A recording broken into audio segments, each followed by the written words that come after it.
यह कहानी चंदनपुर नामक एक गांव की है, जहां एक गरीब किसान किशन अपनी पत्नी सुधा के साथ रहता है।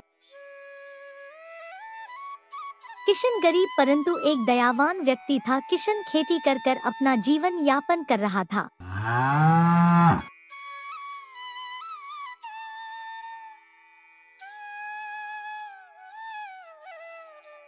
चंदनपुर गांव में कई दिनों से बारिश न होने के कारण गांव के सारे कुएं सूख गए थे।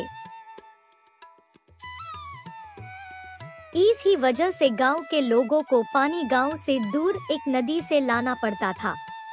इधर पानी की समस्या से परेशान गांव वाले आपस में बात करते हैं। अब क्या करें, सारे गांव के कुएं सूख गए हैं और ऊपर से पानी लाने के लिए बहुत दूर जाना पड़ता है। हाँ, तुम सही कह रहे हो, और इतनी दूर नदी से पानी लाना भी ठीक नहीं। हमें कोई न कोई उपाय तो सोचना ही होगा। हाँ, यदि ऐसा ही चलता रहा तो हमारे गांव के हर एक इंसान का जीवन जीना मुश्किल हो जाएगा। तभी एक बुजुर्ग व्यक्ति जो कि फाटे पुराने कपड़े पहने हुए गांव में आता है। सुनिए, अगर कोई घर पर हो तो बाहर आइए, एक दुखियारा आपसे मदद मांगने आया है। कहिए बाबा, क्या चाहिए? बेटा, मैं बहुत प्यासा हूँ, मुझे थोड़ा सा पानी दे दो पीने के लिए। यदि तुम प्यासे की प्यास बुझाओ गई तो भगवान तुम्हारा भला करेंगे। बाबा, तुम्हें पता नहीं क्या गांव के सभी कुओं का पानी खत्म हो गया है, और यदि मैंने तुम्हें पानी पिला दिया तो हम क्या पिएंगे? नहीं नहीं बाबा, माफ करो, किसी और से पानी मांगो, मैं तुम्हें पानी नहीं दे सकता। उस घर से पानी न मिलने के बाद वह बुजुर्ग दूसरे घर में जाता है। बेटा, मैं बहुत प्यासा हूँ, मुझे थोड़ा सा पानी दे दो पीने के लिए। यदि तुम प्यासे की प्यास बुझाओ गई तो भगवान तुम्हारा भला करेंगे।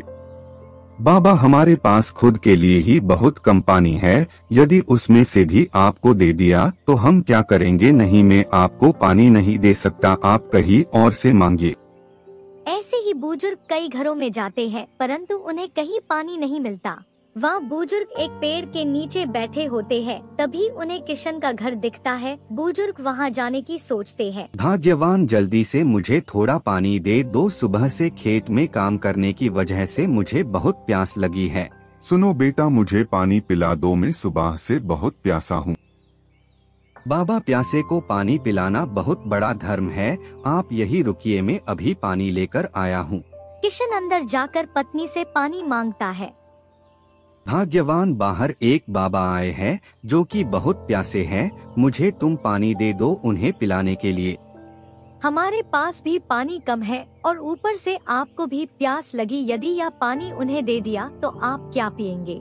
भाग्यवान, जरूरतमंद की सेवा करना हमारा धर्म है, और उनकी सेवा कर मैं समझूंगा कि मैंने भी पानी पी लिया है। किशन पानी ले जाता है। पानी पीने के बाद बुजुर्ग बोले, बेटा, तुमने आज मेरी जान बचा ली, तुम सच में एक दयालु और भले व्यक्ति हो। तभी अचानक वह बुजुर्ग एक साधु का भेष धारण कर लेते हैं और किशन को बुजुर्ग बनने का कारण बताते हैं। बेटा, मैं एक साधु हूँ और बुजुर्ग के भेष में मैं इस गांव की परीक्षा लेने आया था, लेकिन केवल तुमने अपनी मानवता का परिचय दिया। मैं तुम्हें आशीर्वाद देता हूँ कि तुम्हारा जीवन सुखमय रहे। बाबा, या तो मेरा धर्म था, जरूरतमंदों की सहायता करना हर एक इंसान का लक्ष्य होना चाहिए। तुमने सही कहा, तुम्हारी इस बात से प्रसन्न होकर मैं तुम्हें एक आशीर्वाद और देता हूँ। साधु मन में मंत्र पढ़ते हैं। तभी वहाँ एक कुआं प्रकट हो जाता है।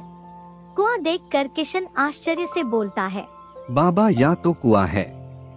हाँ, पार या कोई ऐसा वैसा कुआं नहीं है, या मंत्रों द्वारा प्रकट हुआ जादुई कुआं है। इसमें कभी भी पानी नहीं सूखेगा, या केवल तुम्हारी ही नहीं बल्कि पूरे गांव की पानी की समस्या को हल कर देगा। बाबा, या आपका आशीर्वाद है, अब हमारा गांव कभी प्यासा नहीं रहेगा। इस घटना के बारे में जानते ही गांव के लोग और सरपंच किशन के घर पहुंचे। बाबा जी, हम गांव वालों से बहुत बड़ी गलती हो गई, हमने आपकी सहायता नहीं की, इसलिए मैं इस गांव का सरपंच होने के नाते आपसे क्षमा चाहता हूं। मैं आप लोगों से बस इतना चाहता हूँ कि आप सब याद रखें कि दूसरों की मदद करना ही सच्चा धर्म है, यही जीवन की सबसे बड़ी सीख है। उस दिन के बाद से चंदनपुर गांव में कभी भी पानी की कमी नहीं हुई।